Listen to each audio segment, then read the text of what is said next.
ये बात उन दिनों की है जब बुद्धा मरवन में अपना समय व्यतीत कर रहे थे। इस समय तक बुद्ध की प्रसिद्धि दूर दूर तक फैल चुकी थी। बहुत दूर दूर से लोग अपनी चिंताओं और परेशानियों का समाधान हेतु बुद्ध के पास आते थे।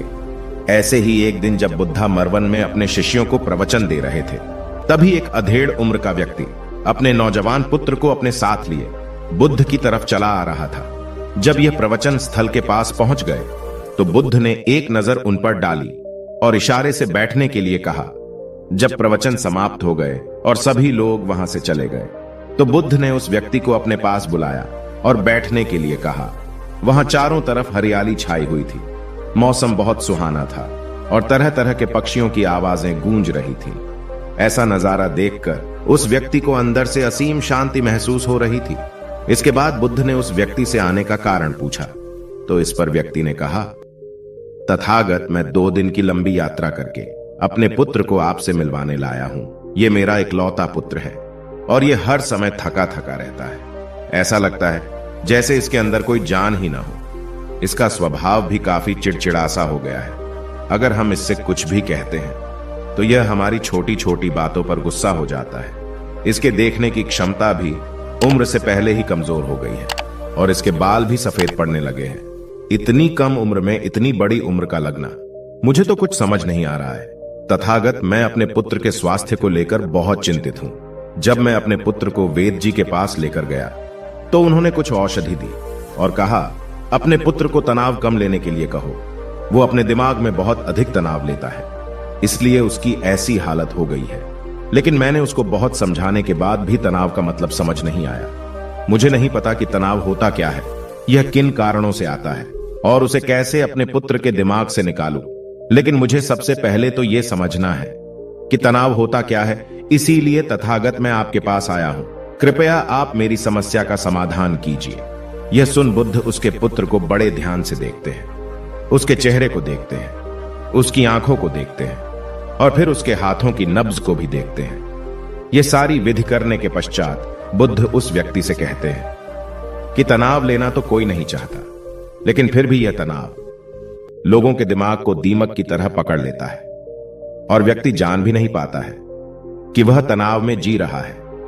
लेकिन अगर व्यक्ति तनाव के कारणों को अच्छे से समझ लेता है और तनाव के बारे में कोई ऐसा पैमाना बना लेता है जिससे वह जान सके कि वह कितने तनाव में है, तो वह इस समस्या का समाधान भी खोज सकता है। सबसे पहले तो तुम ये समझो कि तनाव होता क्या है। जब भी कोई व्यक्ति कोई काम कर रहा होता है लेकिन उसका मन कहीं दूर भटक रहा होता है, कल्पनाओं में होता है, तो उसके शरीर और मन के बीच एक दूरी पैदा हो जाती है। यह दूरी जितनी अधिक होगी, व्यक्ति उतनी ही ज्यादा बेहोशी की अवस्था में होता है और शरीर व मन के बीच की इसी दूरी और खिंचाव को तनाव कहा जाता है। आखिर कोई पसंदीदा खेल खेलने के बाद व्यक्ति चुस्ती और प्रसन्नता से क्यों भर जाता है, जबकि उसने तो अपने शरीर को थकाया है। लेकिन समझने वाली बात यह है कि खेलते समय मन और शरीर एक साथ पूरी तरह से उस खेल में केंद्रित होते हैं, जिससे शरीर और मन के बीच दूरी पैदा नहीं होती और कोई तनाव पैदा नहीं होता। और अगर दिमाग में कोई तनाव था तो वो भी दूर हो जाता है। लेकिन इसके विपरीत, जब हम कोई ऐसा काम करते हैं जो हमें पसंद नहीं है, तो हमारा शरीर तो उस काम को कर रहा होता है, लेकिन हमारा मन कहीं दूर कल्पनाओं में भटक रहा होता है, जिससे शरीर और मन के बीच एक दूरी पैदा हो गई और तनाव ने जन्म ले लिया। इसीलिए व्यक्ति को एक समय पर सिर्फ एक ही काम करना चाहिए और अपने तन और मन की सारी शक्ति उसी एक काम पर लगा देनी चाहिए, जिससे व्यक्ति के अंदर तनाव पैदा ही ना हो। इसके बाद बुद्ध ने कहा, तनाव पैदा होने के मुख्य 8 कारण होते हैं और जिसने इन कारणों को समझ लिया वो जीवन भर तनाव मुक्त रह सकता है। मुख्य कारणों में सबसे पहला कारण है अति महत्वाकांक्षी होना। महत्वाकांक्षी होना अच्छी बात है, लेकिन क्या कभी आपने इस बात पर ध्यान दिया है कि इंसान के लक्ष्य कभी पूरे ही नहीं होते हैं। उसका एक लक्ष्य पूरा हुआ नहीं कि वह दूसरे की तरफ भागने लगता है, दूसरा पूरा हुआ तो तीसरे की तरफ, और इस तरीके से वो अपने लक्ष्यों को पाने के लिए जिंदगी भर गोल गोल घूमता रहता है। इसीलिए जो व्यक्ति अति महत्वाकांक्षी होता है, जिसने बड़े बड़े लक्ष्य बनाए होते हैं, वह वर्तमान में कभी रह नहीं पाता है। उसका मन सदैव भविष्य की योजनाएं बनाने में ही व्यस्त रहता है। उसका शरीर तो वर्तमान में रहता है, लेकिन मन भविष्य में ही रहता है। जिससे मन और शरीर के बीच दूरी पैदा हो जाती है और वह तनाव भरी जिंदगी जीने लगता है। बुद्ध के मुंह से यह बात सुन उस लड़के ने कहा, है बुद्ध, तो फिर इसका मतलब है कि हमें लक्ष्य नहीं बनाना चाहिए, क्योंकि लक्ष्य बनाना भी तो महत्वाकांक्षा ही है।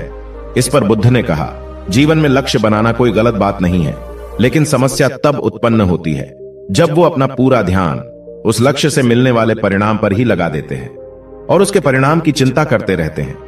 व्यक्ति को वर्तमान में जीना आना चाहिए। आप लक्ष्य बनाइए और उस लक्ष्य की प्राप्ति के लिए कड़ी मेहनत करिए, लेकिन साथ ही साथ आपको इस बात का भी ज्ञान होना चाहिए कि आप अभी वर्तमान में जी रहे हैं और वर्तमान ही सत्य है। बुद्ध ने आगे कहा, तनाव का दूसरा सबसे बड़ा कारण है ईर्ष्या करना है। जब व्यक्ति ईर्ष्या और जलन से भर जाता है तो उसका मन अंदर से सड़ने लगता है। ईर्ष्या एक आंतरिक घाव है। आंतरिक घाव यानी मन का घाव। व्यक्ति के शरीर का घाव तो भर सकता है, लेकिन मन का घाव कभी नहीं भर सकता। इसीलिए व्यक्ति को दूसरे की खुशी और तरक्की से कभी ईर्ष्या नहीं करनी चाहिए, क्योंकि ईर्ष्या तनाव का कारण है। इसके बाद बुद्ध ने तनाव का तीसरा कारण बताते हुए कहा कि आरुषिपूर्ण काम न करना, इससे भी मन में तनाव पैदा होता है। जो काम करना हमें पसंद ही नहीं है, जिस काम में हमारी रुचि ही नहीं है, उस काम में हमारा मन लग ही नहीं पाएगा। हमारा शरीर तो वहीं बैठा रहेगा, लेकिन हमारा मन कल्पनाओं की उड़ान भरेगा, जिससे शरीर और मन के बीच दूरी पैदा हो जाती है और व्यक्ति तनावग्रस्त हो जाता है। इसीलिए इंसान को हमेशा अपनी रुचि के अनुसार ही कार्य करना चाहिए। अगर व्यक्ति ने यह पता कर लिया कि उसे कौन सा काम करना पसंद है और वो उसी काम को अपने जीवन का लक्ष्य बना लेता है, तो फिर वो काम उसके लिए काम नहीं बल्कि एक खेल बन जाता है। फिर बुद्ध ने कहा, तनाव का चौथा कारण होता है किसी दूसरे से अच्छा रखना। बुद्ध ने उस व्यक्ति की ओर इशारा करते हुए कहा, एक पिता होने के नाते तुम्हारी अपने पुत्र से बहुत सी अपेक्षाएं होगी कि तुम्हारा पुत्र एक बहुत ही कामयाब इंसान बने, तुम्हारा नाम रोशन करे, जैसा तुम चाहते हो उस तरह का जीवन जिए, तुम्हारी हर बात माने। लेकिन क्या आज तक कभी किसी की सारी अपेक्षाएं पूरी हुई है? जब भी कोई व्यक्ति किसी दूसरे से कोई अपेक्षा रखने लगता है तो वो अनजाने में अपने लिए तनाव पैदा करने लगता है। जरा सोचो कि अगर तुम्हारा बेटा तुम्हारे अनुसार काम नहीं कर रहा है और वो नहीं बन पा रहा है जो तुम उसे बनाना चाहते हो, तो निश्चित रूप से तुम्हारे दिमाग को तनाव तुम्हें पकड़ लेगा।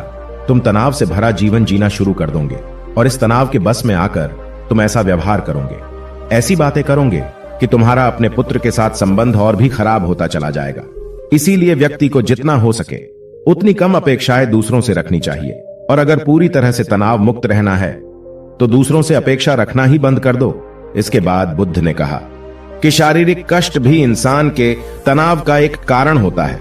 जब व्यक्ति किसी शारीरिक पीड़ा से गुजर रहा होता है तो उसका पूरा ध्यान अपने उस शारीरिक दर्द पर होता है और वो पूरे दिन बस उसी के बारे में सोचता रहता है, जिससे उसका मन दुख के विचारों से भर जाता है और ऐसी स्थिति में व्यक्ति तनावग्रस्त रहने लगता है।